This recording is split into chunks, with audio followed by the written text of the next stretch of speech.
What's up, everybody? Welcome back to another Champions Corner here on TCG University for the card game universes. My name's Tam, and I'm joined by Tim Keefe. Timmy Two Belts. Thank good. I'm so happy this has finally worked out. We tried to record this like almost a month ago at this point, but I got sick right at the 11th hour. Yeah. You got sick, and then we had Worlds, and then I got sick, and But hey, we're here now. Another. Yep. And the goal that we're going to have today is we're going to have a bit of a meeting of the minds. I am wanting to take and interview every single good player in every single game possible, starting with universes, and get a bit of a history lesson, a little peek inside your brain and how you view the game as a whole, your thought processes on deck building or event research or so on and so forth, as well as like, I think it's really good to like know the history and know the story behind the game, because like when a new player comes to an event and they hear, oh man, oh look, it's over there, that's Tim Keefe. A new player doesn't actually put that together, right? They don't understand the significance, and you're a humble person. They don't understand the significance of Timmy Two Belts sitting down across from him. They really don't. Goodness. And so I want to take this time for all my new kids out there. Respect your elders and listen up, because everybody who's been on this been on this show and everybody who will be on the show has got such gems, beautiful gems of knowledge. Just soak it all up. Soak it all up. So first and foremost, Tim, how are you doing, man? Doing all right. It's Friday night, so there aren't too many better nights than Friday night. For sure. And how's Universes treating you? We could just start there. Yeah, pretty good. Right now, I'm sort of trying to. I haven't gotten a chance to play since Worlds. This my streams have been kind of intermittent. Just stuff's kind of gone up and down. But trying to wrap my head around the DLC, decide what I sort of want to tackle in what order, besides the Slash Man that I keep promising everybody. Yes.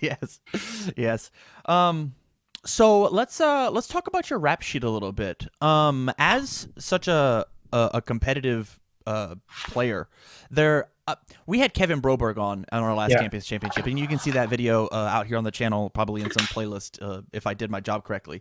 And he had a rap sheet this big, and then I asked you, and I'm like, "Hey man, can I have your rap sheet?" And your rap sheet's twice as long as Kevin's. It's insane, the bookkeeping you guys have done. It's so rad. Are there anything on this list that you guys can see down scrolling as you're watching the video that like sticks out to you the most?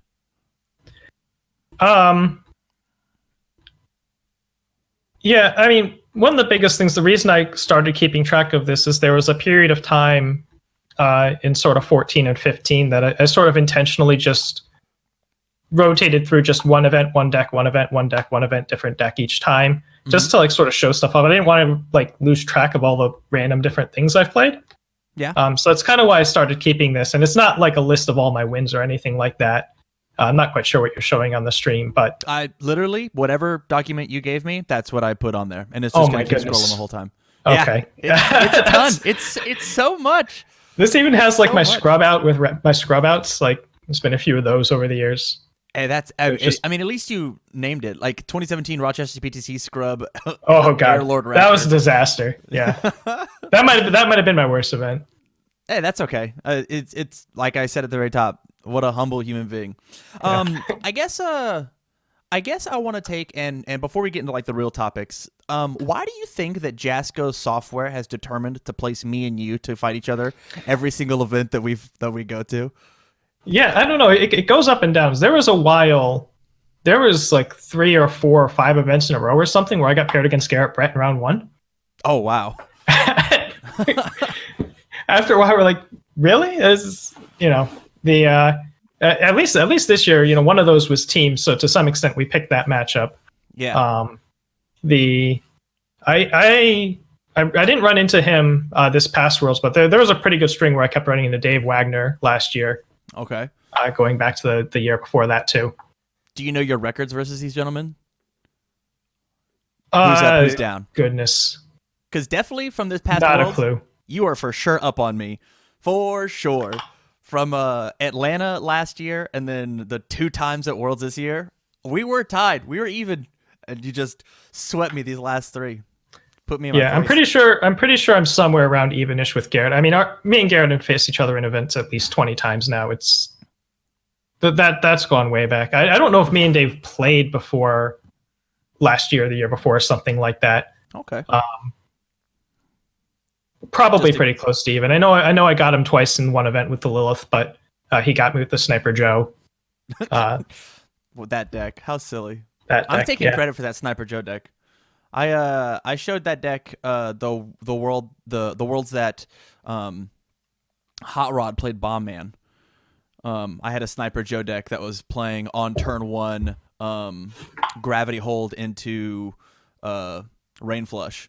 Just I'm committed, just jam out 19 damage and you can't deal with it. And he's like, he had to read my character and ended up going and winning cardboard with him. Whatever. Yeah, I was that actually to some, well, obviously like that iteration of the Sniper Joe deck, Marco was the first one to play it. Yeah. I don't know how much of that came of his own volition. I know I was sort of exploring Sniper Joe. We were teaming at that event, and I sort of gave up on it, but he had sort of also been working on it. He kept going with it and made it what it was. Okay. Now, you ended up winning that event, didn't you? Or not the Sniper Joe event, the one that I showed Dave Wagner. That's your first win with, second win with Pharaoh Man. But we're gonna get to that here in a bit. I want to talk about what's a young Timmy like. Give me your introduction into not just UFS universes, but card games as a whole. How'd you become such a big popular nerd? That's my question. So, my 3rd grade teacher taught the entire class how to play Magic. Whoa! What was her name? Mr. Van Ackroy. Yeah, big shout outs. Yeah. This was back when this was revised, like 3rd edition, before Fallen Empires. Way back in Magic history, but just after all the money cards, right? Yeah. But so the class learned how to play, and on recess over the winter, we would go outside. We'd hang around in the class and play Magic, and I play at home with my brother, and it was the whole thing. Just kept playing Magic. It was just what kids were doing, right? Older brother, younger brother? Younger brother. Okay. And my sisters played too, of course, and it just everyone played. Yeah. And, everyone, you made friends through playing Magic and so on and so forth, and so pretty much just played a lot of Magic like right through college. Didn't like build any serious decks until I don't know. I want to say like late high school. My first like kind of serious deck was an Astral Slide deck, wherever that is on the Magic timeline. But yeah, I played like went to FNMs and so on and so forth. Did like a couple regionals, that sort of thing. Mm-hmm. And in 2006, me and my now brother-in-law were at the card shop, and we were in college, and we had been playing, in addition to Magic, we'd been playing a lot of Soul Calibur 3 at the time. Like the video game. Yeah, the video game. So after classes, we'd go to lounge, we'd play some Magic, we'd say, all right, we're done playing Magic, we'd go to somebody's house, we'd do handoffs and play Soul Calibur 3. That was just like what we did. Yeah. And he played Siegfried, and I played Sophicia. And we wrap up this FNM, and we're trying to decide what packs we want to take as prizes, right? Mm-hmm. And there's a little box on the counter, and it's Siegfried versus Sophicia, the card game. That's perfect. I was glad that's where that went.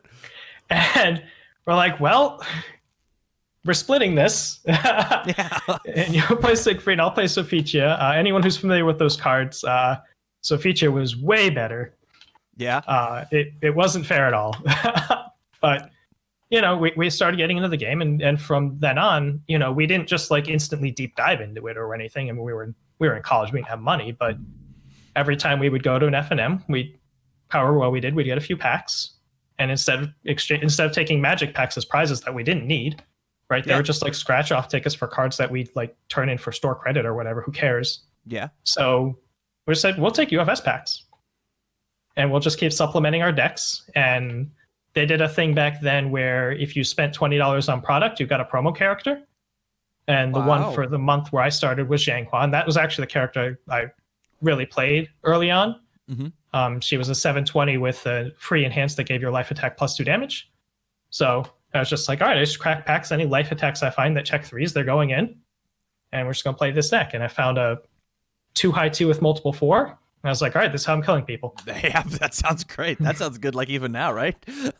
Yeah, this wouldn't be too bad. Um, so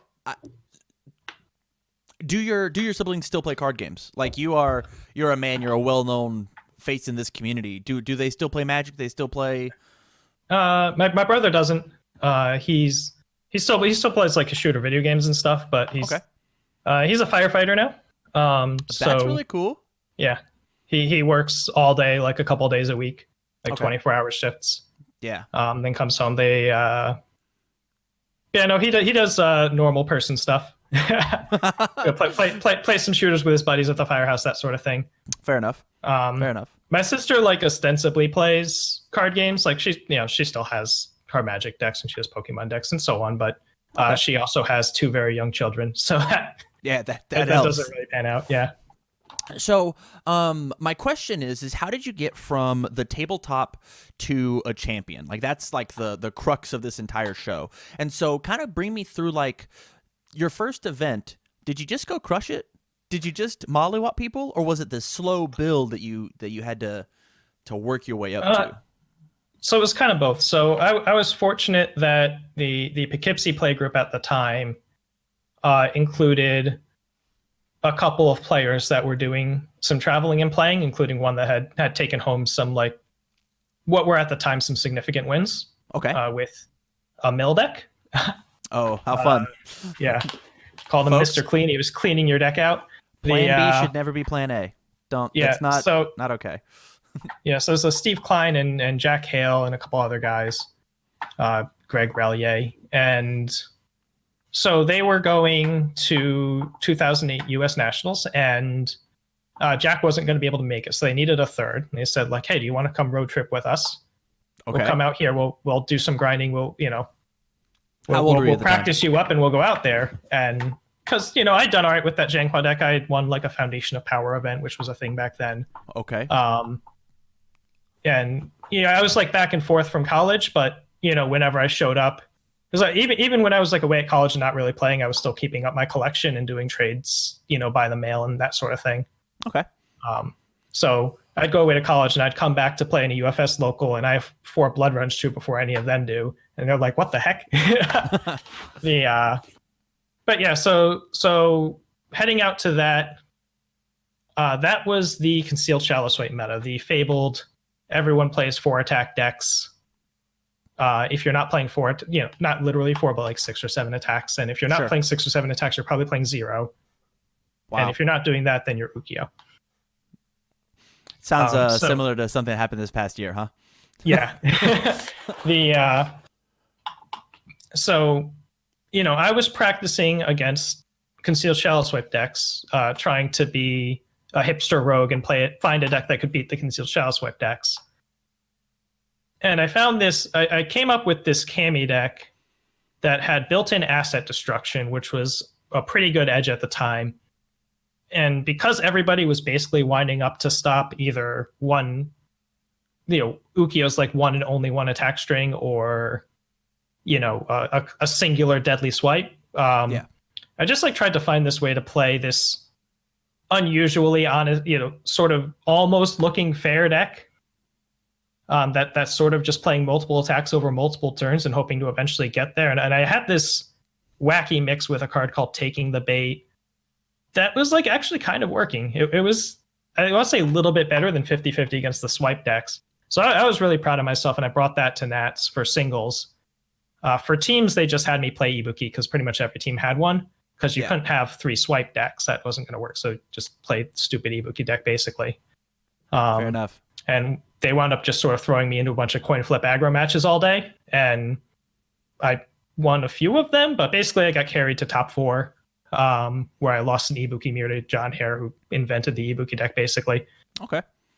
I turned 1, had 1 game, but then I lost the other 2. So it sounds like a lot of your success had to do with the play group that you came from. It wasn't a lot of big brain Tim pushing through and just like being super inventive back in the day. Nowadays, you're constantly grinding out on your stream, which is twitch.tv/ Satonis, Cetonis. It's sort of my username for everything. Yeah. And so what that was your first um that was your first like touch of like top cuts, right?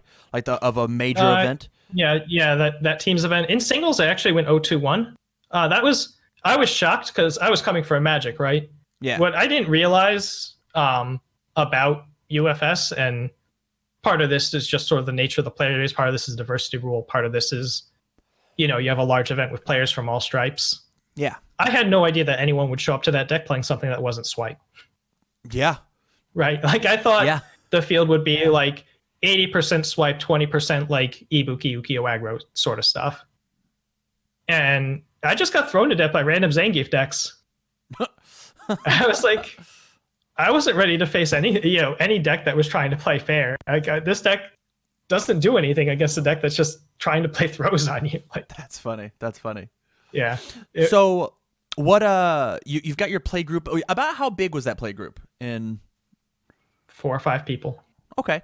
And as a team, did you guys push up into bigger, greater stuff, or was there like did you ever lead the pack? Were you ever? No, personally, I was back and forth from school. That was kind of the only big event I was able to make until after I was out of college.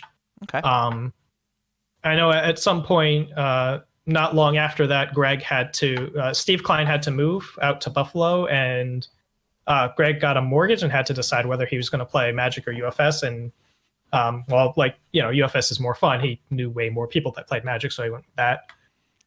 Price support's a little better too. Yeah. I managed to get out to an East Coast Championship, which was like a 60 some odd person event in New York City.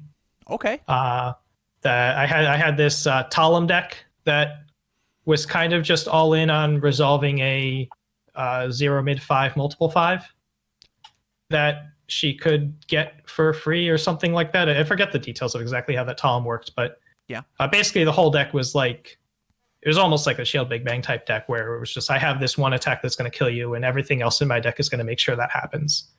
Okay. And it went off on turn 2 a lot. I mean, I got bubbled out. I was going to get diversified anyway, but I finished 9th. Okay. That's fair. So about what time do you win your first piece of cardboard? Was it teams? Was it singles? What's so that was in singles 2013. So after I was out of college in 2011, I had the chance to just like get on a train and go down to New York City and play in some events down there. Okay. Every so often. Like I couldn't do it every week, but I could do it often enough. And at the time, the big boogeyman was Cold and Indifferent, which was an action card that basically said after your opponent attacks you, name a card, look at their hand, and ditch all copies of that card. Wow. Or something to that effect. So a lot of decks, one of the popular things was to try to win with Dragon Lifter, and the card pool in general was kind of small, so it was whatever you were trying to do, you sort of had an obvious kill card for the most part. Okay. So Cold and Indifferent decks were just running over everything. And so I said, look, okay, I'm going to figure out how to build a deck where it doesn't matter what they name, because all of my attacks are just going to be really good, and I'm going to be able to like interchange them, and just whatever I get, I can do some damage with. Okay. And I eventually landed on this Chaos Kazuya deck running Spinning Demon and Piercing Howl and Concussion Blast. And where, okay, they can get rid of my Spinning Demons, I still have Piercing Howl. They get rid of Piercing Howl, I still have Concussion Blast. Like, it doesn't matter what they try to pull from me. So as I was just going to like work on this deck and use that to try and beat the Cold and Indifferent decks, kind of like I had sort of built this counter deck theory for the swipe decks, except that, hopefully a little more robust and able to handle whatever might come my way. Yeah. And then Cold and Indifferent got banned before I ever got to try it. But this was the deck that I had, so I brought it to Worlds. I finished 9th. That was where I first met Garrett. And this is a funny story. So at the time, Garrett was already notorious for hitting Piercing Howl. Okay. And I ran into him, it was before Teams or before Swiss or whatever. And he's like, oh, you're going to Piercing Howl me, aren't you? I saw your attack. You won that regional out there or whatever. I'm like, well, yeah, is it okay if I do it turn 1 after I Quick Strike it? Quick Strike was an action that like gave your next attack 2 speed, 3 damage, and +2 to the check. Wow. And he was like, all right, I'll allow that. Turn 1 Quick Strike Piercing Howl's okay. So I faced him in the last round of Swiss. Game 1, turn 1, quick strike piercing hell. Hell yeah. Hell yeah. Like you said it was okay. Yeah, thanks. I appreciate the permission. I wasn't gonna do it if Yeah. that's really funny. So, tell me like what it is going up to. You said 2013 was the singles. Yeah. Is there anything memorable in there? Obviously, you took a deck that was just like good attack deck, like the way that all good players should be doing. Everything in the deck should wanna work well, right? How does winning that event change your perception of the game? Do you go back and you lab harder? Do you what's Tim's thought process when it comes to I just won the biggest event I possibly can? Yeah. So I had played Kazuya for a solid 2 years heading into that event. Okay. Where I just like kept working on the deck and working on the deck. And once Tides came out and A, Vespera became the big boogeyman, big wall deck, and B, Chasm Buster and Divine Tribulation were added to my deck. Yeah. I just kept like banging on that door with Kazuya and getting into top cuts and getting into top cuts and getting into top cuts until I eventually won an event with it. So after that, I basically just wanted to be like, all right, I need to not be a one-trick pony. For right? sure. Yeah. Because all I've ever played is this Kazuya deck, really. And so, I started bouncing on different decks, and that year there was whoa, my screen went black on me. Oh, there we go. There was a PTC in Rochester that was, which is now almost a tradition, the day after a set released. The King of Fighters 13 set. And I played a Mitsurugi deck using what was at the time a new card called Shiranui no Mai. Yes. And yes. I actually took down the PTC with that deck, and I beat Garrett in the finals. Okay. Just kind of, having a classic. Mitsurugi was just sort of the face of aggro, or like he was sort of the default, like this is what an aggro deck looks like. And Kunoichi no Mai gave him a way to win long games, was the idea. So I just played that. And it was, the first event with a new set. People hardly knew the new cards already, right? But I built that. I managed to take down a PTC with that. And then I sort of bounced around a little bit. My character came out pretty quickly that year, so I tried to play that a little bit. It wasn't good. Pretty much every time I played my character, it was a disaster. And ran back Kazuya a couple times. Won the forgotten, discounted, should have counted, kind of half joking, mad about it, half not joking, mad about it, Canadian Nationals teams event. Yeah. With a water Bloody Funeral Kula deck. Okay. That was I don't know really what Bloody Funeral does, but I know Kula for sure. Yeah. So Kula picks up a Foundation, Negate, and Enhance. And one of the things that was going on at the time was most decks were running Garrett's Champ action when the moon comes over the mountain. And because that card's okay. That card's pretty alright. And which let you play any card from your discard pile for the rest of the turn. So you pick one card. You don't play your entire discard pile. Yes. So people were just basically completely disrespecting zones. So zones didn't matter. Like, as long as there was like a couple low blocks in your deck, if they played a low attack, you just moon for the low block and then block. Or you use a card called Lava Land to make the zone mid, and then you block it that way. So Bloody Funeral is a 3-6 that says if it deals damage to this card, a random card. So I played Bloody Funeral, and whatever enhance that they use that they thought they were going to use to block it, I just negate it with Kula. Give me Bloody Funeral +2 speed. They get hit for 6. They lose a random card, and it wound up being like kind of a sort of a grindy, pokey deck. Mm-hmm. But sooner or later it was going to get there because it kept negating all these cheeky things you thought were going to help you block. Yeah. So that deck was really neat. So like the half of me that's mad that event didn't count because there was a brief period of time. They had a Chilean Nationals that had 13 people, and they gave out cardboard for it. And I guess they were Basilio, right? Yep, Basilio San Juan. Yeah. And I guess there were enough people that were kind of like grumbly about that Jesco decided they were going to implement a 20-person minimum. So like so anyone who wants can try to have a cardboard event, but if you don't get 20 people, it doesn't count, right? Okay. I said this is the new rule. That rule lasted for exactly one event, and it was that Canadian Nationals. Oh, gross. And we had 18, we had like exactly 20 for singles, and we had 18 for teams because 2 of the people just decided they weren't going to bother. Yeah. And you had to have 21 to get the teams. Yeah. Yeah. And so like, you know, you can compare it to like some other cardboard events. So we wound up playing round robin. Just every team played every other team, Huh. and our team, none of us individually lost any of our matches. Wow. It was me, Keith, Disbro, and Andrew Alexa. What a Pretty good stacked team. teammates. Yeah. What a stacked team. And Keith was playing Angels, and Alexa was playing Phil Birch, and I was memeing around with Kula. Um, so you know, we were 17-0-1 in our matches. So like when I jumping ahead, when I won the UK teams this past year, we were probably combined like 9-5-1 in our matches.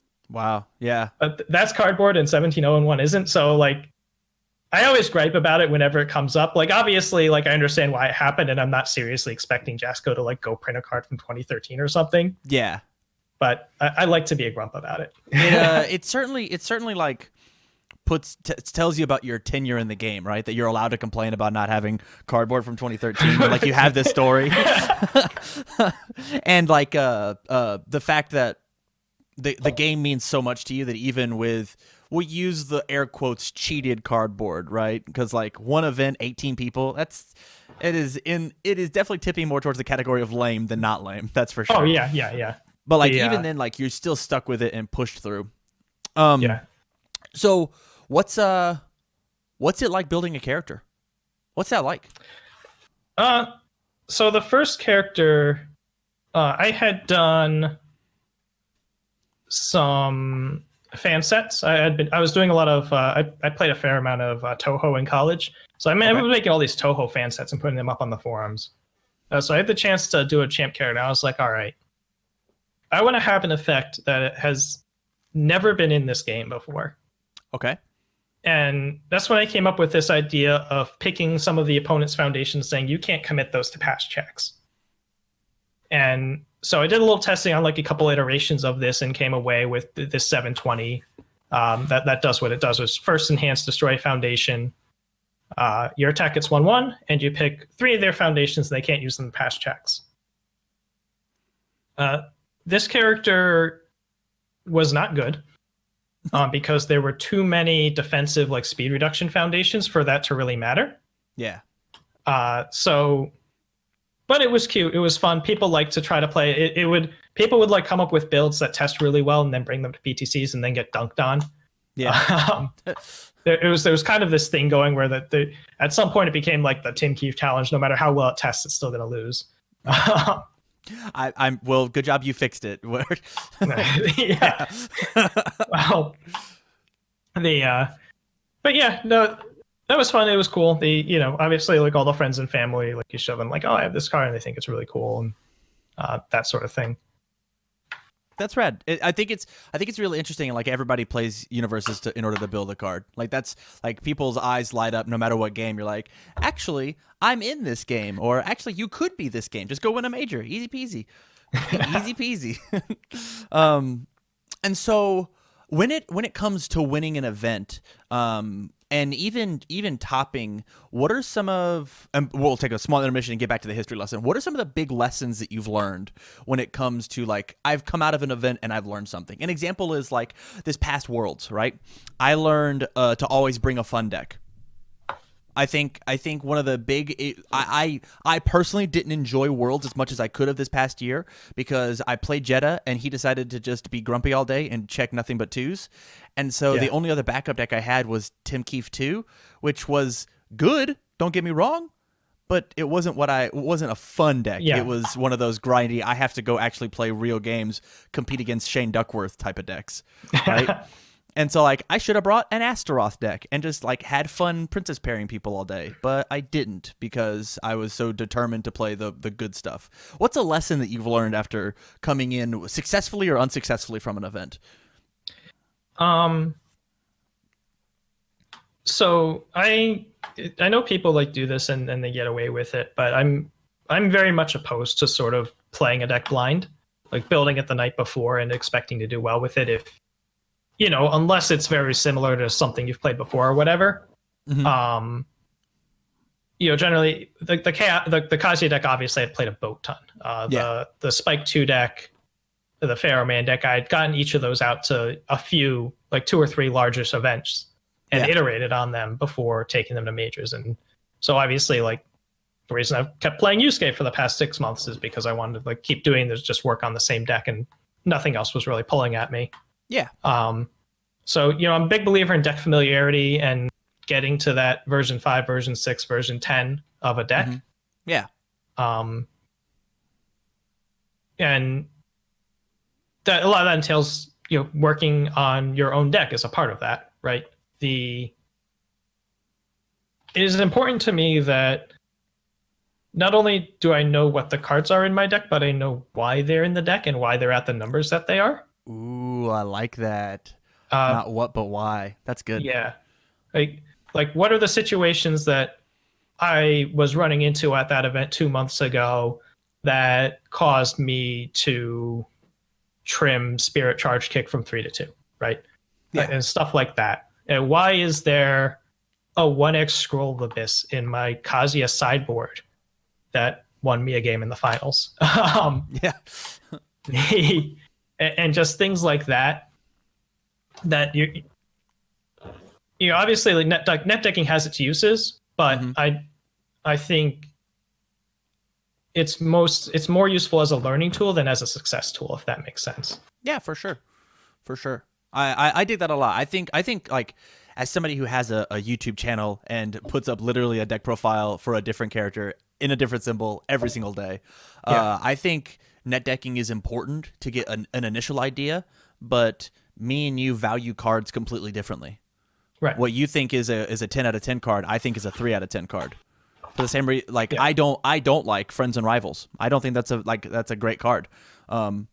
Chris Nixon thinks that's the best card in the whole world. You look at his Jetta deck; he plays 4 of it, right? And I don't. I played 0. I played 0 copies of that card. He obviously did better than me. But like we just all value cards, and so net decking is a good starting point. But you have to do the hard work. You have to do the legwork. Yeah, and that's where this part grind comes in. Yeah, and part of how you value cards, some of it's your individual experience with the deck and with different cards, and some of it's just individual playstyles exist in this game. Yeah, for sure. This game is full of risk-reward decisions and judgment calls, and they come in so many different flavors that each individual as a player is going to have different barometers for what risks they're comfortable taking and which ones they're not. Like, what if I feel something gives me 70% to win the game, but if the 30% is a definite loss, do I just take it? Do I try to think about whether I can turn that 70 into an 80% later? Some people will just always take the 70. Some people will almost always try to wait for the 95 if they think they can get it. Yeah. And that's just a simple thing of like a game-winning play. Never mind little things about your turn 1 build turns, right? How do you sequence foundations? How comfortable are you going for like 4 difficulty checks on turn 1 going second? How does that change from character to character? Yeah. So, like, even if you're working on the same deck, on the same symbol, just the way that you approach situations versus the way that the person next to you approaches situations could change what cards you want in the deck. And it's not even that either of you are wrong necessarily, because if one person's playing cards in their deck because they know they play a certain way, and they just copy someone else's deck instead because they did better with it in an event or whatever, but those cards are in the deck for a different playstyle that they're not trying to mimic. Yeah. Like, you're going to do worse. So when it comes to these, and I'm just going to use them big brain plays of like understanding the game on a deeper level, do you find it easier to kind of springboard off yourself, or do you want to talk to other individuals? Because I know there's some people who are like, I don't need to hear other people's opinions. I just need to talk these ideas out in my own head, and I can get there. I don't know how big your current or old play group. You said you had 5 people whenever you first started. I don't know. You could have 100 people. I wouldn't know anything about your play group. Is it the man of one Tim Keefe versus the army of the world, or do you have a homie squad to help lift you up? I always try to put together my initial lists myself. Okay. Because it's hard enough to do that alone, let alone with like two people arguing over whether you should play this card or not. Neither one of them seen the deck on the table. Yeah. Um, and then, after I played a few matches, I'm started doing this with my streams just because it's getting condensed into one night where we're play a game or play a match and then, talk to them a little bit about, what do you think we could change about this deck and try to get some ideas from them. Because nobody's all seeing or anything. There's going to be interactions and ideas sort of, well, this could help you in this situation in that way that you're not thinking of because you're going down sort of your own path when you're building the deck. So it's good to get that feedback, and then it's good to also filter that feedback through, your own understanding of what you're doing and why. Because, Garrett and I talk enough, like he knows me by now, but he'll sometimes, I remember, well, pretty much anytime you go to Garrett with a deck, he'll be like, it should be 76 cards. And what a good round number. like when he's talking to me, he knows that I understand that he's like at least joking, because like it should be 76 cards if you're Garrett, and if you're going to play that deck the way Garrett Brett would play a deck. Yeah, he knows that I'm not going to play the deck that way. Yeah, but when he's making studies, like that's the way he's going to think about it, and it's still useful to sort of think about what would Garrett do with this deck, because that can still inform. Every once in a while, there is a game where I'm just like, you know what? I should just play this like Garrett, because they can't kill me unless I let them. So kill me. You can't. I'll win someday, Yeah, I'll win. Oh, man. What a mantra for Garrett Brent. I'll win someday. Oh, my goodness. So this kind of brings me, and correct me if I'm wrong, really, really close to the Bebop format, right? Where the big transition from universes, we went from like 4 to 7 attack decks all the way into this kind of we use the word honest UFS into the Bebop format, right? Did I miss anything like big timeline stuff? Well, my personal timeline in the middle there is time when I was actually working for Jasco, right? Oh, okay. Yeah, let's talk about that. What's that like? Yeah, so after really at US Nats in 14, or I want to say, I don't remember exactly when it started, but at some point Jasco approached me, and it was like, look, we're working on this Mega Man board game. It is a big thing. We've never done a Kickstarter before. We really want to get this right. It's going to take up all of our time. And we have these tins we want to come out with, and they're sort of meant for new players. And Jason's like, I've looked at some of your fan cards. I think they're really cool. Would you be down to try your hand at designing some Mega Man tin decks? Just make them really simple, et cetera, et cetera. Yeah. And I'm like, sure, I'd love to do that, right? I was already on the volunteer playtest at that time. I had been brought in to help with King of Fighters block. Okay. And that was a whole thing.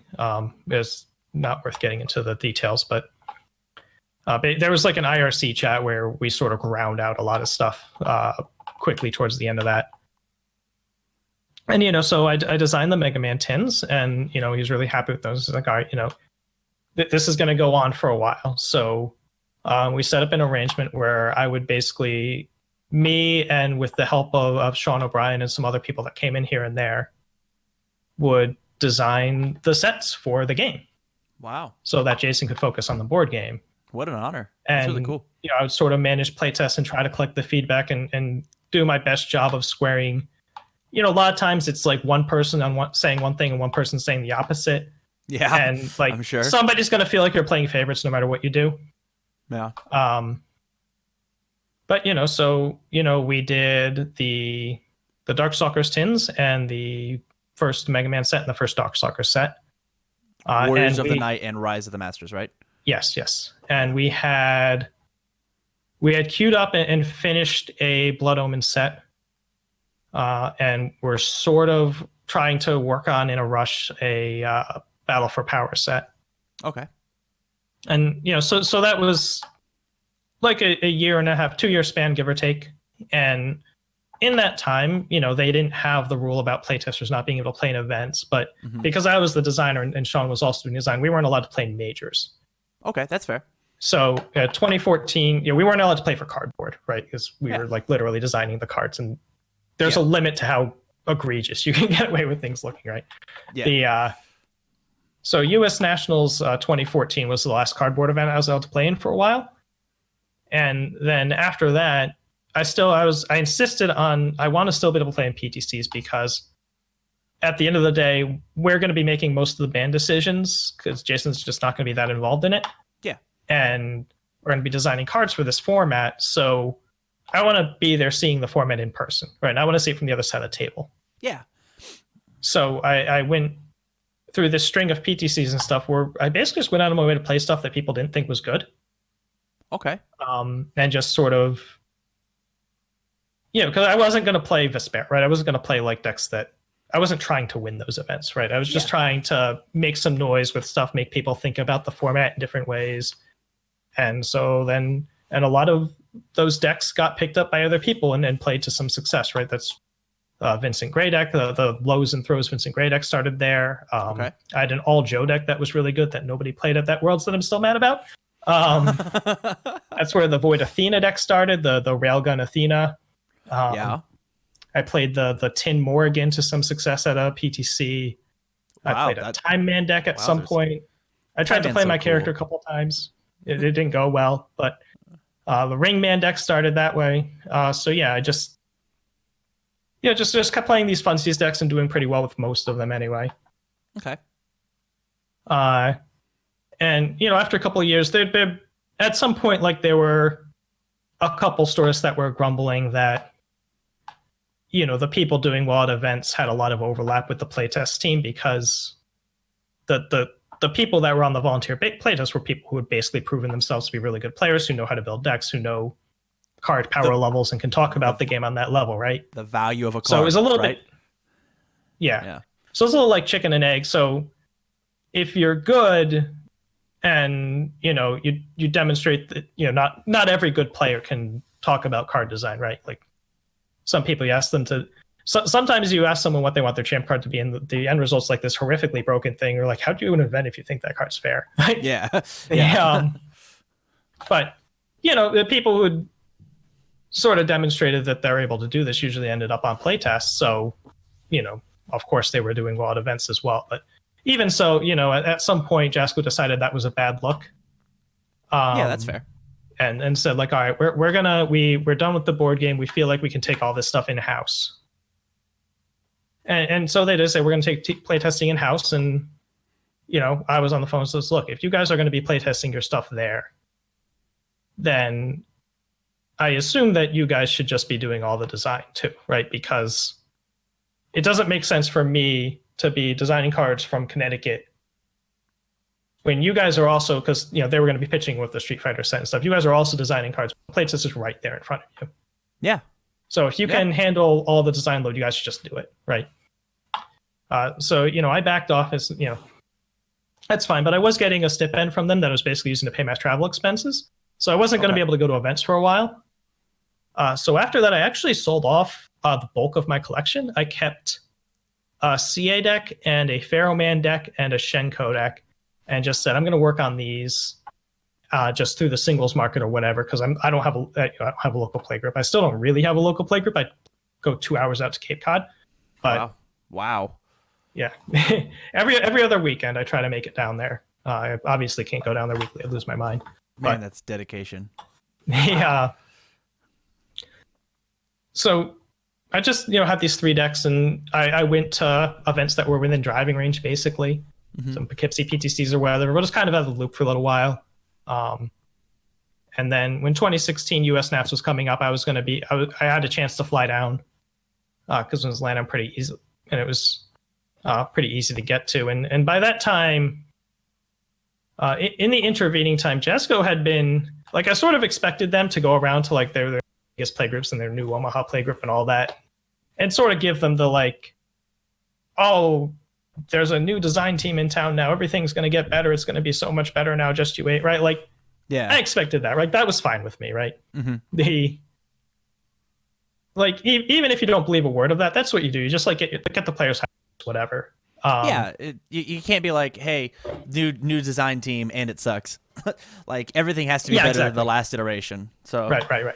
So apparently they'd gotten a little carried away with this. yeah, So apparently, so far as I understand it, obviously I wasn't there for like present in the room for any of this, but yeah, apparently they were actively egging people on to get really hopeful.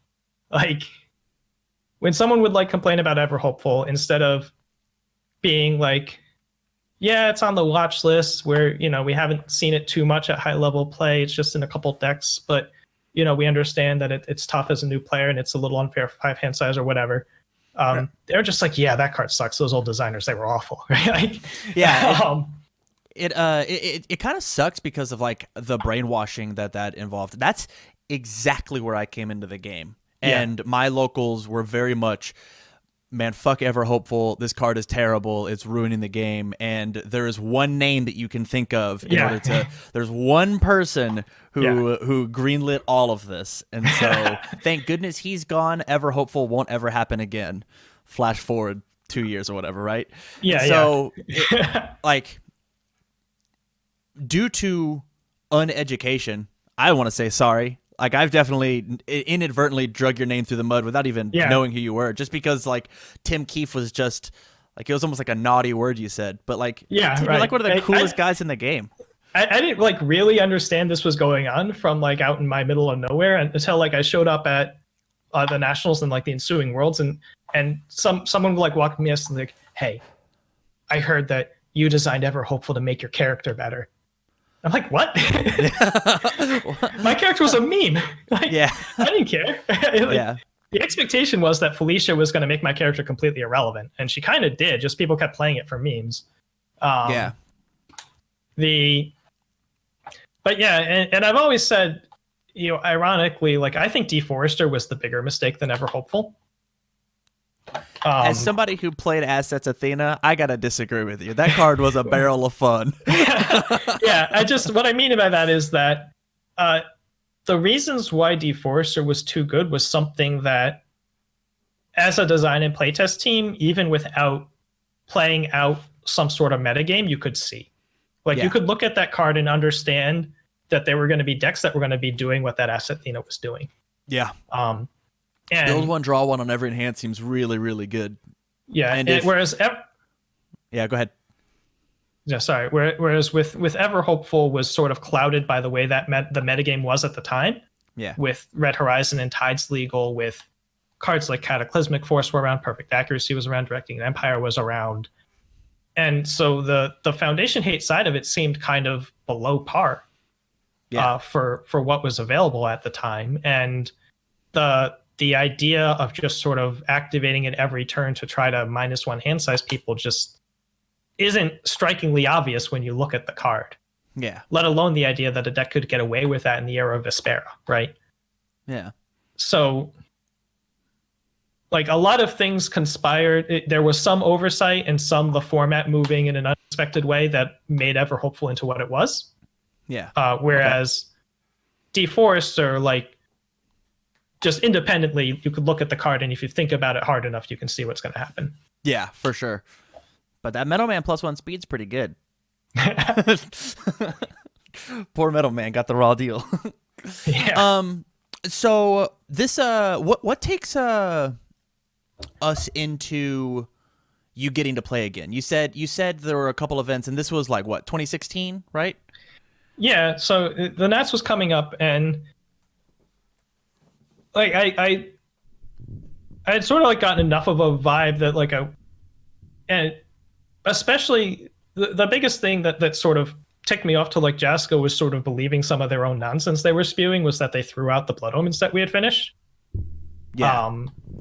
Basically delayed it by a very long period, by like a significant period of time and that was a set that before, you know, we had done the changeover, they were raving to me about it, right? Like they were looking at it in the car, like on their way back from Gen Con. It's like, wow, this set's awesome. We're worried about this card or that card, but overall this set looks really good.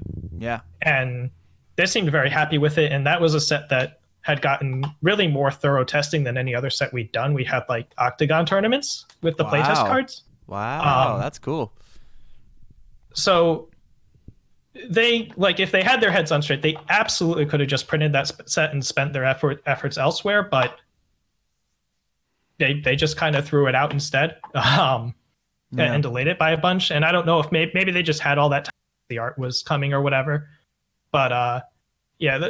So anyway, because they were like doing stuff like this, I just like called Jason. I was like, all right, let's make a deal. If you let me play in Nats, I will play a self-destruct deck. Because I know you hate gray walls. So the card self-destruct, the Dr. Wily action. Yeah, I don't know if I needed to make that sort of deal. It's not like Jason's a bad guy or anything. Yeah, for sure. Said fine anyway, but I wanted to like offer some sort of olive branch because apparently they were mad at me. Yeah. I'm like, self-destruct is definitely not good right now, but there will be no gray walls in my matches. and so I did. I went to Nats. I played the fire self-destruct Dragon Flare Natali that was going around. Some mix of me being rusty and maybe that deck not being all it was cooked up to be. I did badly, basically. It was a disaster. But in any event, I was sort of back in. I was able to play in events again. And I was able to be there at that Nets and see how that format was playing out. And I decided after that what I wanted to be doing in that format was playing a deck that could be very aggressive, but could still play enough defense to trip up the crazy aggro decks that were running around, the Ryus and the Napalm Mams, and even after they were banned, there was still stuff like Tomahawk Man and whatnot running around. Yeah. And so that's how I wound up starting playing Pharaoh Man. That's cool. That's cool. That was actually my first nationals ever. I played Nightman at that event after Athena got banned like 2 weeks beforehand. Yeah, the whole DeForester engine just was like got banhammered 2 weeks before, and I'm like, well, Nightman's cool, and I thought it was good, and then I learned very, very quickly it was not good. Yeah, Nightman is his own little play. So we had it's hard. We were always in a constant struggle with the volunteer playtest to like find people who were actually able to sit down and play games, and because there are plenty of people that can look at cards and give you good feedback on them, but you needed sort of a group that was printing up proxies or whatever. So Nightman had been assigned to sort of a group that had just been added to playtest, and it was kind of a borderline call or whatever, but said we know they'll play games because we know one of the guys is going to be all into it and printing out the cards and all that. Yeah. And they came back with the Nightman that we had, which was basically what was printed without the commit 1 foundation cost. Okay. And they were like full PTSD. They were like, this is like facing Vespera. This is crazy. This is terrible. This is way too good. And so we put a cost on it and just made him even worse. And then Jasco, for whatever reason, when they printed Battle for Power, they basically took the set we had sent them, which was definitely rushed because they instructed us to rush it basically. Yeah. And changed like a third of it, half of it, something like that. And Nightman was not among the things they changed for whatever reason. Dang. But Napalm Man was. Yeah. for good reason, but the end result went south. That's fair. Most of what they did with Battle for Power, I agreed with them. They changed. I don't know. I didn't always support what they changed it to, but I was kind of cool with what they did with that set. Okay. So let's move on. Let's go to Bebop. Yeah. Bebop, where Tim Keefe re-rise to power. He charged back up and he took the format by storm. What changed from Street Fighter, right? Street Fighter to Bebop? That's the set. What clicked? I guess we have to talk about the Pharaoh Man meta, right? We have to do that first. Yeah. So I'm not gonna try and skip over one. Yeah, I built this Pharaoh Man deck, and it was one of the 3 decks that I kept. I basically borrowed the Natal. I already had the core Pharaoh Man, right? I still didn't have a collection right now. But I went on. I got the singles to build this Life Pharaoh Man deck because they printed this card called Sturmwaff. They printed this card called Iron Knuckle. I'm like, these are great for what I want to be doing. So I put together Life Pharaoh Man and I went to an Atlanta PTC with it. I wasn't like expecting to win Worlds with this deck or anything. I was just like, this deck's probably pretty good. I've got Templars. I can block some things. I went to a PTC. I went 4-2. I got bopped by someone's Dr. Wily in the last round of Swiss. Attaboy. Man, what a handsome fella did that, huh? Yeah. Then I added more asset hate to my deck. Yeah.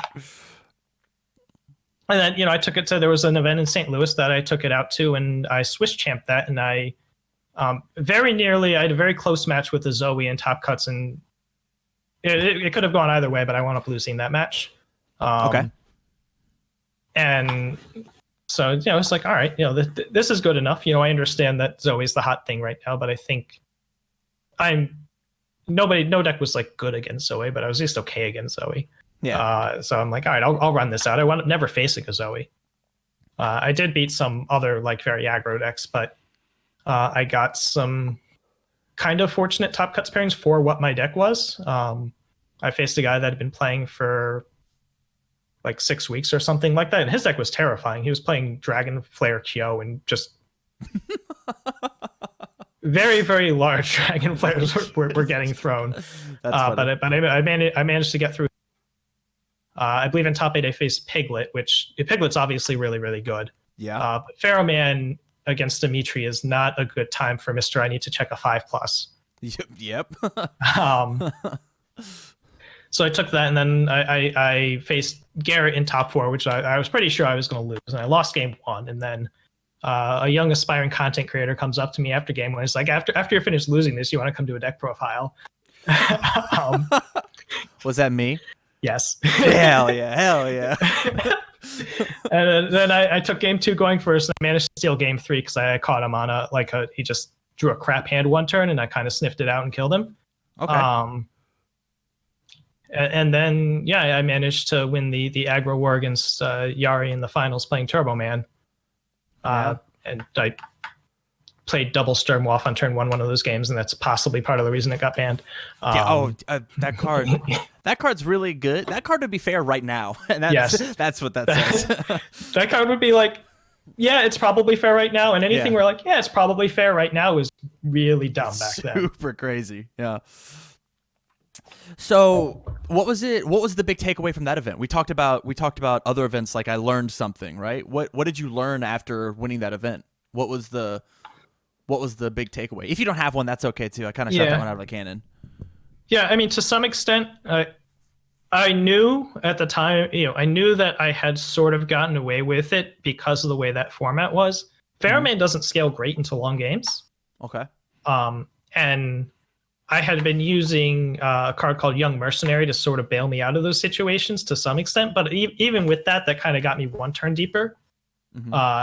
So that's why, like, when I faced Garrett, I was pretty sure I was going to lose. Because Pharaohman just isn't good in like games that are going out to eternity. Yeah. And so it just to some extent reinforced. And this was also because prior to that, I'd kind of scrubbed out of a Poughkeepsie PTC with this Earth Joe concoction. That I just want to make sure that whatever I built, I was going to be able to win in long games. Mm-hmm. Even though, like, obviously, I just won Worlds with a deck that kind of couldn't. And the format was sort of shifting a bunch after that. I didn't actually get to too many events for the rest of the year. Again, just like a couple driving distance events. I managed to show off a little bit with Air Dawson, but that was like I think that was the M59 event. Yeah. What do you do? So yeah. The big takeaway is be able to play both the short game and the long game. Understand that you have to be able to survive in both. Yeah, and I mean that's that's always me. I think Fam was at the and he was like, why did you choose Pharaoh Man or whatever? Or Jason asked it, or I forget who it was, but I was like, well, I like attacking and I like blocking. Yeah, he's very good. I want to play a deck that can attack and block, right? Pharaoh Man was pretty good at both, but the actual long game left a lot to be desired. It was just because of that meta being the way it was. Nobody was playing those decks aside from Garrett. Yeah, for sure. So we take a small break. We start playing fun decks like Air Dawson and Air Raptor. Right? That Raptor was a disaster. I hate like spammy damage reduction.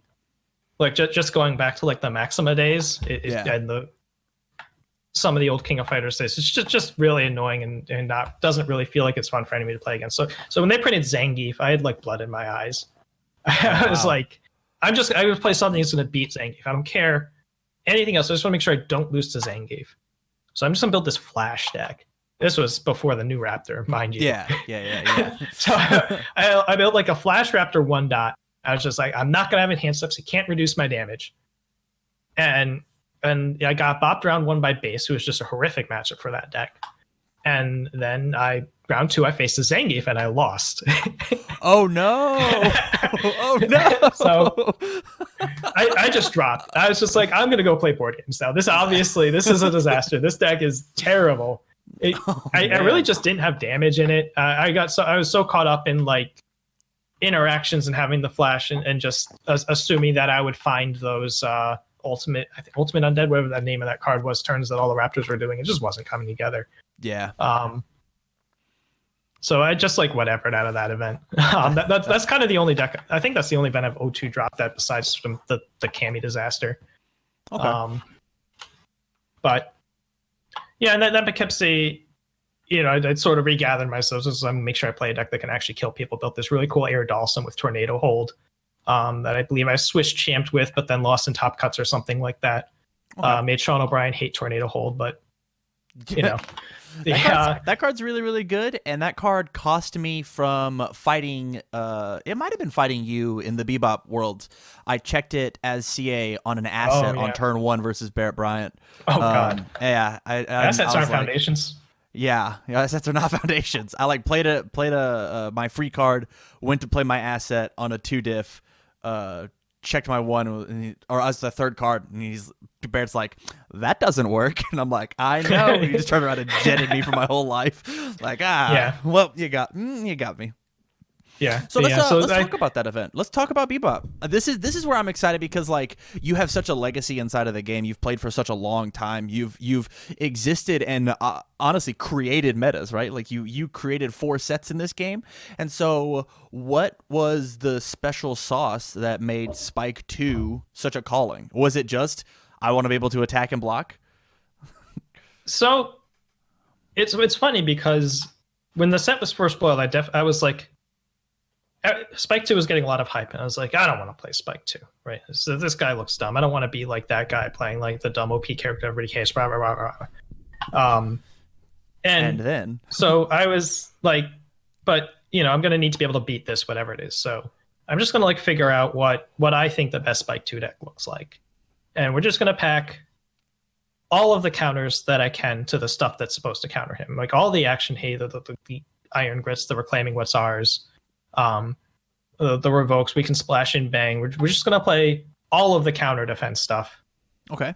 And we're going to be Spike 2, and we're just going to put all this stuff in the deck. And then this way I can get a feel for what this deck is, and I can test against or whatever. And just leading into Guelph. For whatever reason, like I was looking at other decks and trying to decide what to play, and just ultimately couldn't really make up my mind. And it's just like, you know what?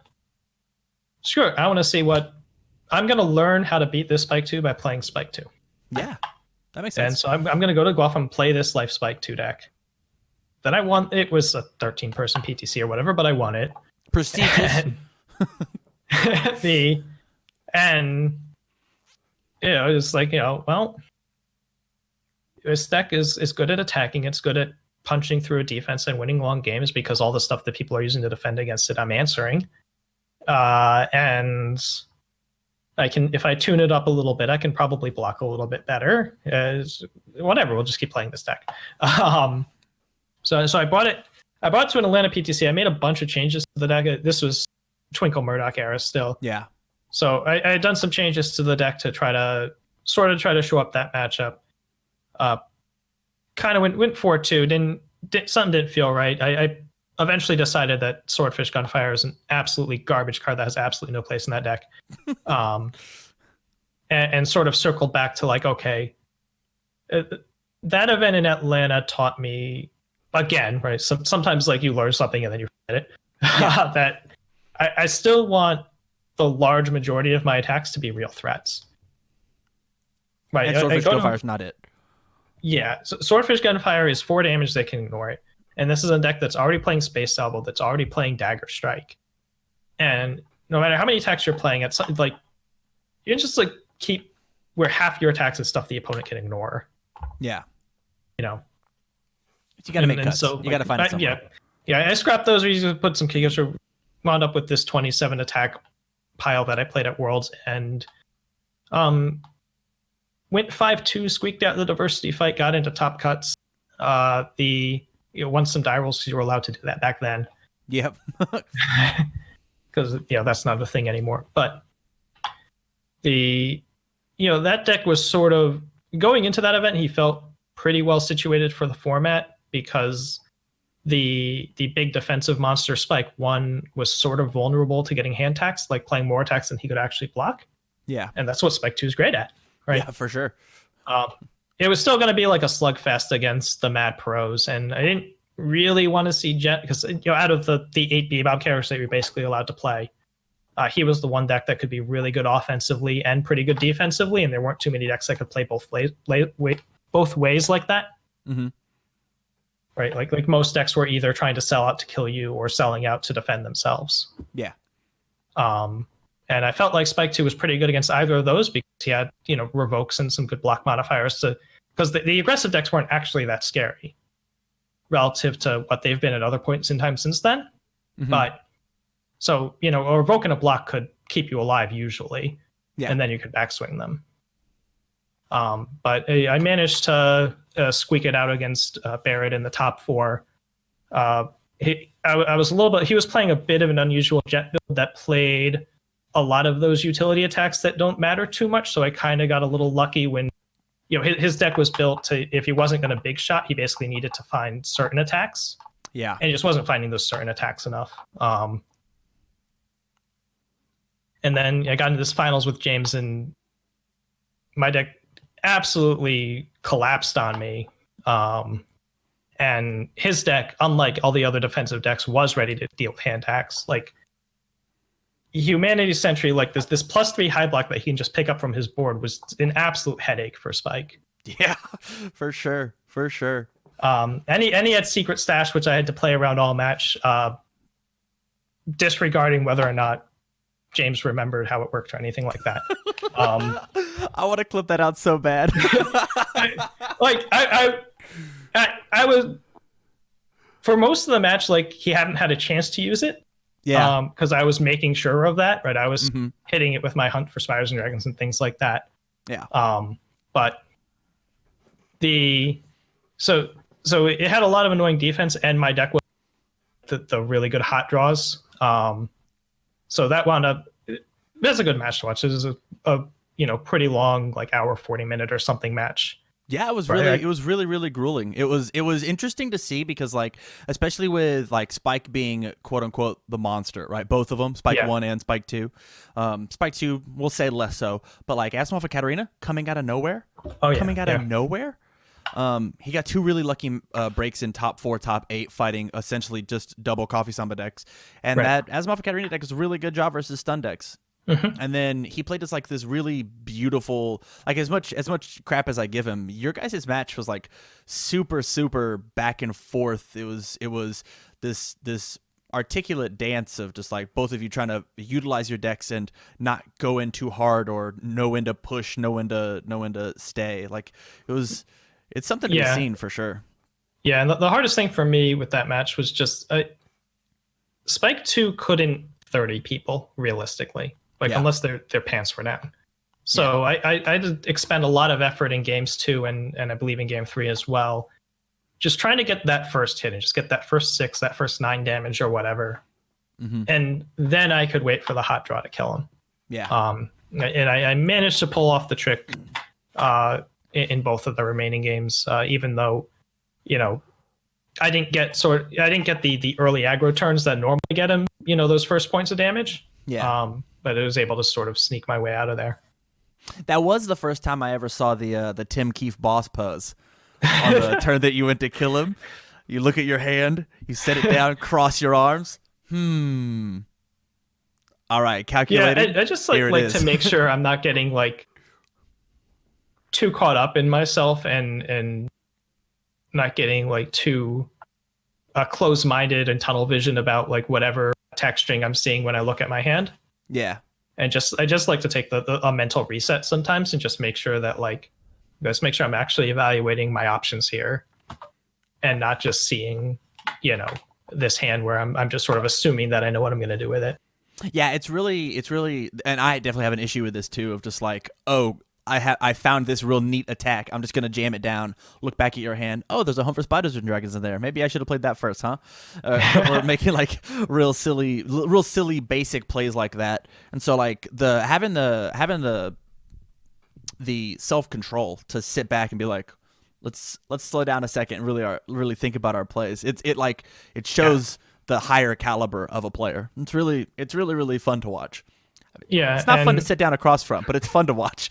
yeah, and obviously it helps having been in top cuts and been in finals before, and certainly like going to top cuts a zillion times with Kazuya. Like at some point you stop being nervous about top cuts matches, right? And so on and so forth.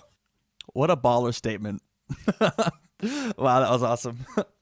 It's not nervous about top cuts. I get nervous in round two.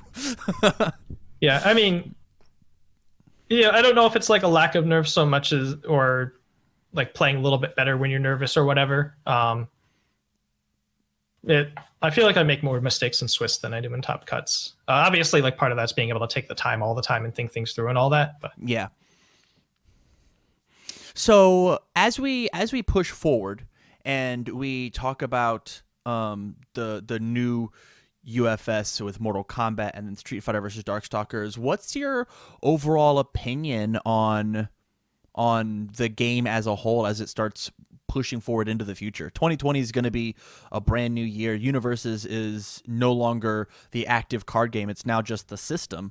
We're now playing Universes. What are your opinions on the history of the game as we move forward into the future? yeah, I think even though people think of sort of the 2018, 2019, 2020 era, like post Bebop era, as one thing, I think there's definitely been some feeling out by Jasco over the course of that time span. Because you had a period in, I want to say through pretty much all of 2018 where they focused a lot of the power on the characters and secondarily on the attacks. Yeah. And then with the first Soul Calibur set, you could see that there was a shift, and you could see Mhm. that they were also printing more like really strong defensive foundations, like Karma and Guardian the Spirit Sword and stuff like that. Okay. That's fair. And then the Seventh Cross was sort of its own thing, and then with I want to say Yu Yu Hakusho, maybe it was a set after, but they started lowering the block modifiers. Well, I guess they did that in Soul Calibur too, like lowering the block modifiers on foundations a little more freely. Yeah. And Yu Yu Hakusho and Libra, that the past 6 months have sort of been an era of outlier cards where cards that were printed in those sets that were a little too good have been reigning over the meta a bit. And now we're purportedly past that with the recent spate of bans, and we've got these DLCs coming out, which almost seem to have their own slightly different design philosophy, a little bit more sub-gamey, right? A little bit more jump through these hoops, get these things. Which is fun. Yeah, they're still sort of feeling out approach this. But yeah, it's still at its core for the most part, even through the ups and downs with a couple exceptions like Shield Big Bang, like maybe the Liu King decks or whatever. Maybe now Hellfire Impalement, we'll see. But we will see. yeah, it's still whatever it's been. It's been a lot of attacking and blocking back and forth, and that's kind of what you want. Obviously, there's some turn 2 blowups. Obviously, there's some big grindy outlaw. I got triple Shokan Brain, says Goro.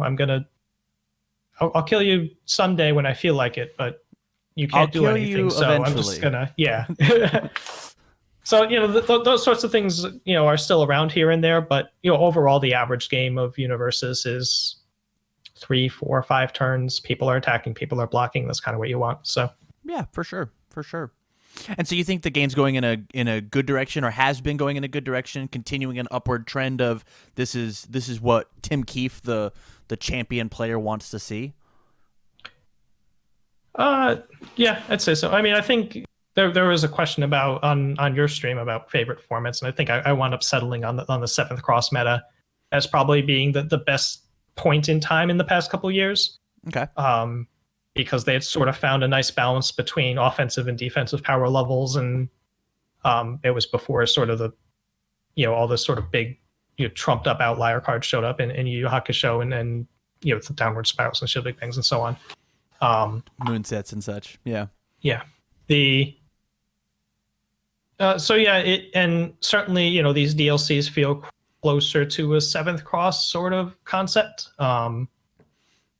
So you can only do so much about cards that have already been printed. You can't ban every downward spiral that comes along when there's been 5 or 6 of them in a couple of these sets. But so long as they keep putting out cards like this, and so long as MHA obviously is going to be a little bit simpler and less rink-a-dink with the Sky Mathers discard your momentum and your opponent's momentum to get speed and move this here and get this there. They're obviously they're going to be toning that back a bit with MHA, but so long as like the core idea of sort of the numbers they're putting on cards and the power levels of the defensive abilities, I am a little bit.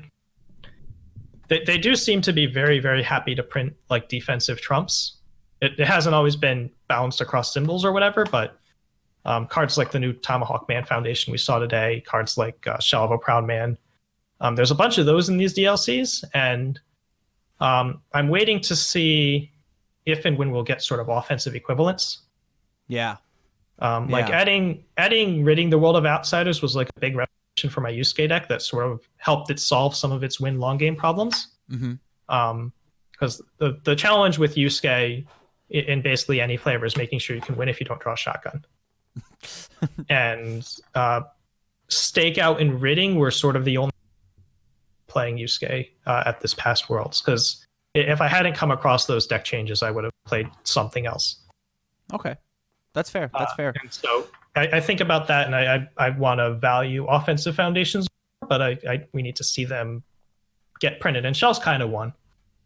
Yeah, I love Shell. I was planning on playing Jeddah for probably the rest of my life if if Jeddah and Shell existed in the same format. Like the only way that you kill Jeddah was with big missile launchers, and Shell just said that missile launchers didn't happen. Yeah. So I actually have a bit of a question talking about the My Hero format from Ruiz619, and he wants to talk about like the difference between the two tournament sets. Do you think that there's going to be a good? Do you think it's healthy that we have a My Hero format and a standard format? As somebody who is a champion and has won many types of format, because you've won extended too, correct? Is that true? I remember Kevin Broberg talking about you. Yeah, I finished second in that extended event. I borrowed his Joe Hill deck. Oh, that's right. That's right. I have finished second in some legacy events. Basically, the running legacy and sort of being familiar with that format from those swipe days, and then running into Garrett in the finals and forgetting what Undercover Agent does and losing to it over and over and over again. You didn't know it was there. It was undercover. Yeah, I walked into that card so many times, but no, the obviously like a one set format is gonna have its warts. There's no way it's not like we're not gonna have a situation where 23 out of 23 characters, right? Right. We could certainly have a situation where they're all playable and like the worst of them can take some matches off the best of them or whatever. Yeah. But in the grand scheme of things, people are going to settle, and probably after not too very long on, these 4 or 5 characters aren't very good. These 4 or 5 characters are a little better than some of the others. Yeah.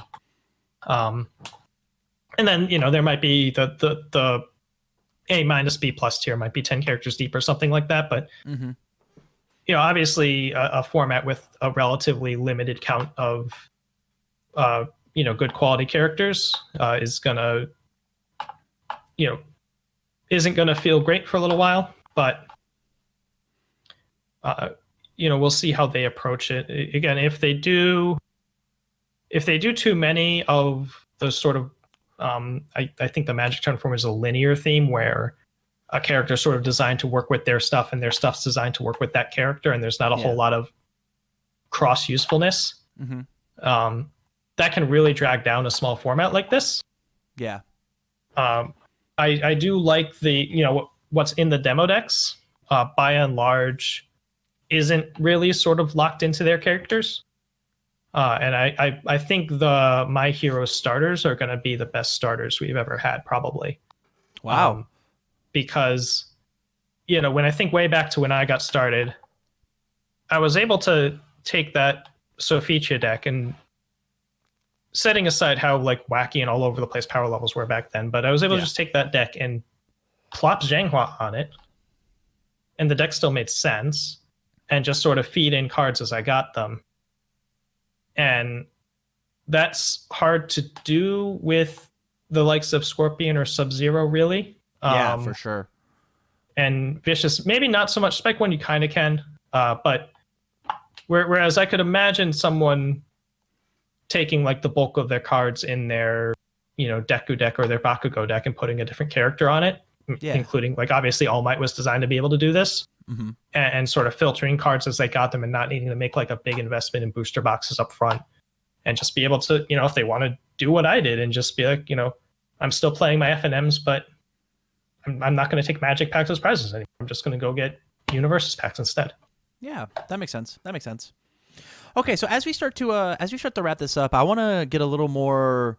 I want you to do my job. All right, I want you to teach the good people. Tell them what it is that they need to know. If you were sitting down talking to somebody who was like the newest person in the game, hey, I just picked up my Bakugo deck, I just picked up my my Deku deck, and there's your Timmy Two belts. Oh my God, sign my cool card. What would you tell them is the most important thing about playing Universes? Not just competitively, but like for fun or whatever you value. I'm inclined to say that what a lot of people do when they start, because this is how a lot of other card games work, is they focus on their own, like what their own deck is doing, what they want to do. And obviously, like if you're starting out, that's a big mental load in and of itself. But Universes is very, very much about adapting what you're doing to what your opponent's doing. Okay. And, some of that is inevitably going to be sort of raw meta knowledge and experience over time, but some of it's just simply like, reading their character, paying attention to cards when they check them. And, after game one, if they killed you game one, like how did they go about it? What were their key cards? What is in your deck that might be better or worse against them? Because sometimes games are won just on your first turn build, where you have a 3 difficulty foundation, 2 difficulties, and a 1. And you go like, okay, 3, 2, 1, 2, and you fail the last card. And it could be that depending what your opponent is, that last card that you failed was better than the 3. Right? Yeah. Or it was better than the other 2 that you played guaranteed. And a lot of people will just sort of, lazily sequence, okay, it's turn 1, I'm just building foundations, they'll build them out. But which foundations you build in what order, and let alone like which ones you hold on to possibly block, if you're going second, that can make or break a game. Yeah, for sure. And so, if you're facing an opponent and you know that they're running Nutcracker and you have a chance to hold a low block, but you build it instead, and then you get bopped by Nutcracker, and you want to walk away from that and realize that I could have focused on blocking that Nutcracker. Yeah. I knew it was there. Wow, Nutcracker's dumb, right? Yeah, for sure. I mean, Nutcracker is dumb, but you could have focused on blocking it, right? I like the take back. Hold up, Nutcracker's still pretty good. Yeah, at the Worlds I won with Spike 2, one of my Swiss losses was to Ryan McClain, and he exploded me with Bubble Man. And did that involve drawing triple Bubble Lead on turn 2? Yes. Absolutely. But did I play Revoke as a form just before that? I sure did. Yeah. I should not have done that. Yeah. Right? I should have just said, I'm going to stop his first big multiple at all costs. I don't care if it makes me a 5-hand size. If I do that, I will have a better chance to win than if I just gamble on him not finding his stuff. That's a beautiful, beautiful example. That's super, super good. Being knowing, and once again, that's the risk reward we were talking about earlier. Like where's that 70-30 coming in, right? You decided to gamble the 70-30 and you lost, and as opposed to hold it for the 95. Yeah, look at that, tying it all back in. Look at us being so good. Well, is there any last minute things that you want to talk about, Tim, about your career? Is there anything that you can think of that we might have missed? Yeah, I guess I just also want to stress the value of. So as much as I value working on the same deck before you bring in on majors, it's still important to play different decks even during that time. Okay. Um, I mentioned the Ridding the World of Outsiders that I put in Yusuke. The idea to put that card in Yusuke came to me from playing Cassandra. Because I have Okay. this Earth Cassandra that I've been working on. It wasn't like a cheesy Shield Big Bang, no other attacks build. It was a quote unquote honest build that still won with Shield Big Bang half the time, but you know. Um, That's not Cassandra's fault.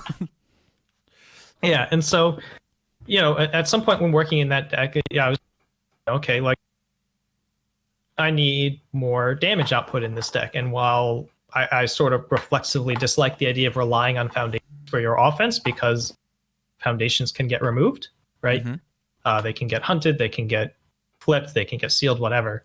Yeah.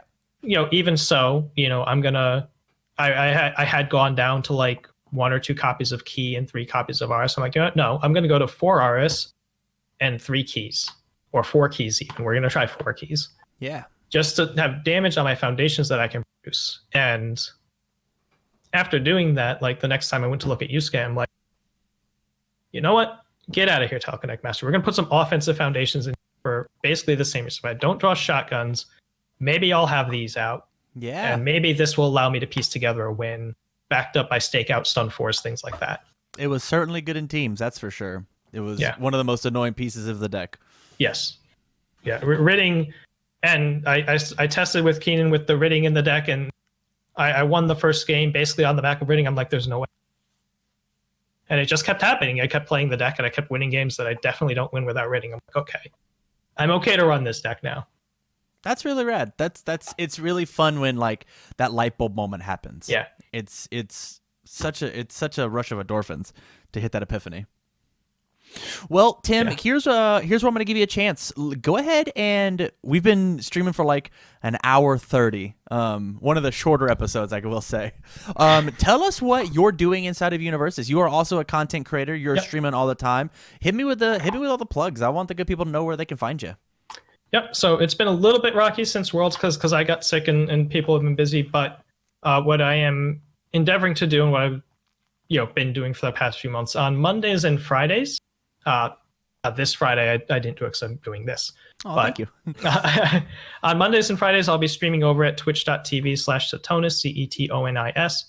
On Mondays, the game plan is to take a different deck each week and play 2 matches with it. Okay. I'm actually arranged. The plan is to do it with Garrett most weeks to keep him from becoming a rust bucket. Okay. And sort of in between, we'll play 1 match against 1 deck, and then we'll sit down, we'll look at the list, make some changes, and then play the match against a different deck. And then after that, I'll make some changes throughout the week and post it up on Friday. And then on Friday, I sort of do kind of grab bag stuff. Most of the time, I'll do some sort of blind deck build sort of thing where I pick a character that's at least somewhat random and just sit down and build it on stream, just to sort of go through the process and talk through it. Okay. Other times I've done, I did a couple like Worlds Meta preview type things, and just sort of doing stuff as relevant. I don't know, I've thought about doing sort of some like recent events talk show type, like, recent topics sorts of things, but those are pretty well covered by the TCGU guys and some other places. But, I may do some sort of like set review type stuff, that sort of thing too. But that kind of varies from week to week. Obviously, and will arbitrarily not happen if I'm traveling for a PTC or whatever. But Yeah. Mondays are the main thing. Different deck each week. Generally competitive minded. Like not necessarily, we're gonna net deck this top tier deck that did really well at this event and play it. It's usually trying to come up with something that hasn't been seen too much. Okay. Or something that we've sort of seen a hint of but hasn't really been fully explored. But yeah, so this coming Monday, I have to decide whether Slash Man rather, or if I'm just going to work on that on the side. I don't know how interested people are in actually seeing Slash Man on stream, but I could also just go with some new DLC thing because obviously those are the hot thing right now. The DLC, the DLCs are good. They're a good shakeup, and I'm really really excited for the future. It's they are essentially one set. Like if you like one set's worth of If you add cards. them all Excuse up. me. Yeah. And so like I think that's really really exciting and is really revitalizing, pumping lifeblood into the game. It's really fun as somebody who's constantly into it. Yeah, Well, and there's certainly characters there that I just want to explore personally. So I almost want to just like, okay, I kind of know what my Slash Man list is going to look like. Maybe I'll just play that at locals and figure it out there and stream. What can Inferno really do? I don't know. Got to build them. Got to play them. Got to For find sure. out, right? For sure. Well, Tim, thank you so much for being on here. Thank you everybody who was live on Patreon as we recorded this. We got up to like 5 or 6 viewers. So big shout outs to you guys. If you like this content, make sure that you do go out to patreon.com/TCG University and subscribe out at any of those levels. Get access to the Discord, and you'll be able to see any of the Champions Corners that we do like an entire week early before they're posted out on YouTube. You get to see the live links as well as get the VOD later. And make sure you go out and go to the Universe's Reddit. Tim's out there all the time. He pretty much runs that place, as well as go check out his stream. I sat there and I watched his Worlds recap twice before going into Worlds. Really some good educational edutainment, as they say. So from all of us here at TCGU, thank you very much for watching and stay learned.